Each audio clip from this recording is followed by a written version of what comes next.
balik lagi bareng aku Reta Pramesti. Di video kali ini aku bakal ngebahas tentang sesuatu yang mungkin lagi kamu butuhin informasinya. Ini berhubungan sama SNBP atau Seleksi Nasional Berbasis Prestasi tahun 2023. Nah, ini tuh kayak SNMPTN ya, tapi berubah istilahnya. Jadi aku bakal bahas mengenai apa aja sih sertifikat SNBP 2023 yang bisa dilampirkan oleh teman-teman sekalian. Nah, tapi sebelumnya aku ingetin ya buat bantu like, comment, share, serta subscribe channel ini biar semakin berkembang ke depannya. Terima kasih. Oke, siapa nih yang udah gak sabar buat menghadapi SNBP 2023? Siapa? Coba ngacung-ngacung. Wah, ada 2 juta orang ya. Ternyata banyak banget nih yang lagi nungguin seleksi undangan ini gitu ya.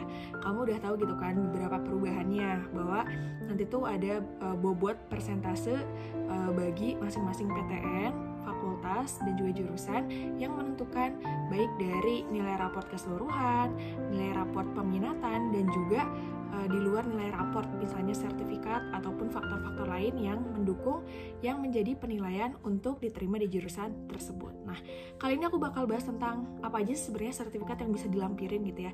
Ini kan ibaratnya jadi nilai plus yang bisa membedakan kamu sama teman-teman kamu yang memang mengambil jurusan yang sama, mengincar jurusan yang sama. Nah, kalau misalnya kamu melampirkan sertifikat, tentunya itu akan lebih mendukung biar kamu bisa lebih diterima gitu ya, lebih berpeluang lolos. Nah, tapi mungkin ada yang nanya juga, sebenarnya sertifikat itu wajib atau enggak? Sebenarnya itu opsional. Cuma kan kalau dalam bobot persentase ada sertifikat gitu ya di salah satu bobotnya, ketika itu kosong berarti kan mengurangi poin gitu ya, ibaratnya itu kayak gak menambah nilai gitu kan. Sedangkan kalau kita melampirkan sertifikat itu menambah nilai ya. Jadi sertifikat tuh mendukung penambahan peluang kamu untuk diterima. Oke.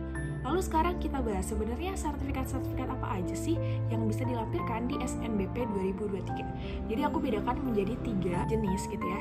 Jadi ada sertifikat lomba, sertifikat organisasi, dan sertifikat keahlian. Sertifikat lomba ini yang pertama adalah sertifikat yang kamu lampirkan ya berasal dari lomba-lomba yang kamu ikuti. Baik dari tingkat kota atau kabupaten, lalu di tingkat provinsi, nasional maupun internasional ya. Jadi kalau misalnya sertifikat sekolah itu kan sebenarnya paling rendah ya. Nah, jadi kalau bisa sih dari tingkat kota gitu ya. Jadi kayak kelihatan bahwa kamu tuh orang yang suka berkompetisi, kompetitif banget gitu ya. Memiliki value yang tinggi seperti itu. Oke, jadi sertifikat lombanya tuh contohnya apa aja? Di sini nanti aku bakal sebutin ya. Misalnya sertifikat lomba OSN, O2SN, FLS2E, sertifikat lomba karya tulis ilmiah. Sertifikat ini juga nggak hanya yang berhubungan dengan akademik gitu ya, nggak hanya lomba akademik, tapi juga lomba-lomba non-akademik.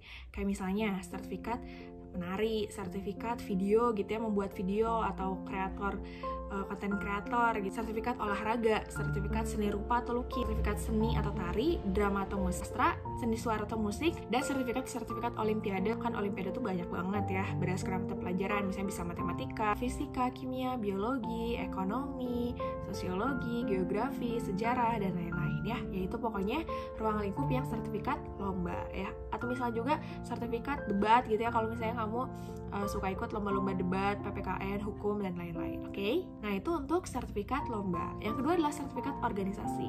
Nah, untuk sertifikat organisasi ini juga bisa mulai dari tingkatnya ya pasti dari tingkat sekolah juga nggak apa-apa ya kalau sertifikat organisasi, sampai di tingkat internasional nih. Misalnya kamu jadi volunteer organisasi MUN gitu ya, model United Nation, kan kali aja gitu ya.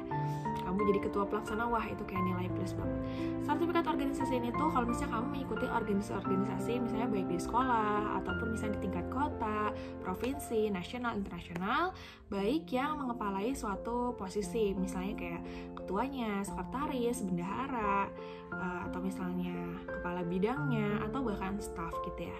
Jadi dicoba aja lampirkan untuk sertifikat organisasi atau kepanitiaan. Oh ya, kepanitiaan juga bisa ya. Organisasi yang dimaksud juga organisasi ekstrakurikuler juga bisa. Misalnya di sekolah kan kita temuin misalnya OSIS, MPK gitu, atau misalnya sertifikat ikut organisasi-organisasi yang sifatnya tuh kayak Karana Pramuka gitu ya, atau misalnya taekwondo, karate, volley, dan lain-lain. Coba aja lampirkan kalau misalnya memang gak ada sama sekali yang sertifikat lomba. Terakhir adalah sertifikat keahlian. Jadi sertifikat keahlian ini biasanya dimiliki banyaknya sama anak SMK gitu ya. Misalnya kayak keahlian yang berhubungan sama jurusan yang diambil, misalnya elektro dan lain-lain. Dan juga e-sertifikat SNBP. Nah, ada juga nih tambahan ya, kalau misalnya kamu agak sulit gitu ya untuk memiliki sertifikat, kamu ikut aja tes bahasa. Jadi misalnya sertifikat TOEFL itu lebih bagus kalau misalnya kamu mendapatkan nilai di atas 500 juga gitu ya, apalagi kalau misalnya kamu pengen masuk kelas internasional. Atau misalnya sertifikat TOEFL Indonesia, sekarang tuh ada ya, itu disebutnya UKBI ya, sertifikat uji kemahiran bahasa Indonesia. Nanti kamu bisa ikutan di ukbi.kemendikbud.go.id. Oke. Nah, jadi situ nanti kamu bakal mendapatkan sertifikatnya, tapi emang cukup lama sih ketika udah lolos gitu. Tapi ya setidaknya bisa nambah-nambah kalau misalnya kamu kekurangan untuk memiliki sertifikat lomba, sertifikat organisasi, ataupun sertifikat keahlian. Oh ya, anyway, tingkat prestasinya tadi ya, mulai dari kota, provinsi, nasional, ataupun internasional. Tapi kalau untuk yang organisasi bisa sih dari tingkat sekolah juga.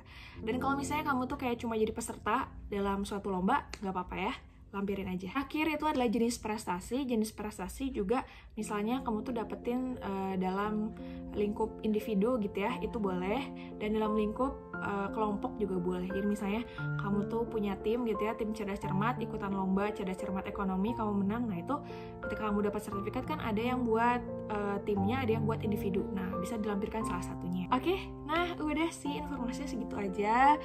Ntar lagi tuh katanya bakal ada sosialisasi gitu ya dari SNPMB ya, bukan dari LTMPT lagi, untuk informasi SNBP dan SNBT 2023. Kita tungguin aja, nanti aku juga bakal update informasinya. Jangan lupa juga buat bantu subscribe ya, ajakin teman-teman kamu biar subscribe, biar nanti update info-info tentang PTN 2023. Oke, gitu aja dari aku. Kalau misalnya kamu ada saran konten lain, boleh banget kirim di kolom komentar. Thank you for watching and bye.